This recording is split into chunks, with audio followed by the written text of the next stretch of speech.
All right, real quick, just wanted to talk a little bit about neutral spine and abdominal bracing. Okay, so standing in neutral spine, neutral body. Some people, they tend to stand a little bit like this. Some people, they might be a little bit more in this category.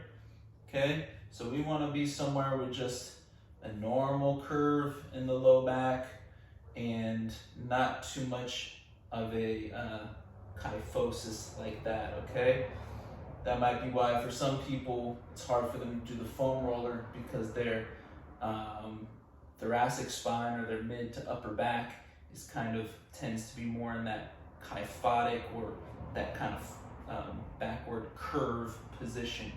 Okay, so practice trying to stand, trying to find a position where that upper back feels a little bit more like there's a little bit of tension through it. I'm not saying to pull your shoulders back all the time, walk around like this. I'm not saying that, but as you start to get better with the foam roll, try to kind of catch yourself if you're starting to kind of slump like that. Try to bring that that mid to upper back into a little bit more of just a consciously kind of straightening it out. And then when you're standing, some people, they might kind of have a shift of their hip.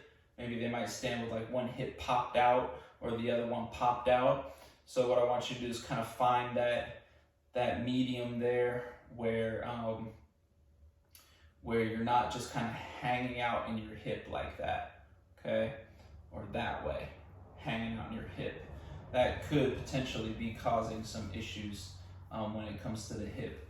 One practice to do this would be to stand like this and then shift your weight like this, but kind of staying rigid through your trunk and your thigh. So this would be the correct way. The incorrect way would be to be shifting your weight and then allowing your hip to kind of collapse, kind of doing this thing as you shift your weight. So don't let it do that. As you shift your weight, stay nice and kind of rigid through there. And notice how my body is just kind of keeping that.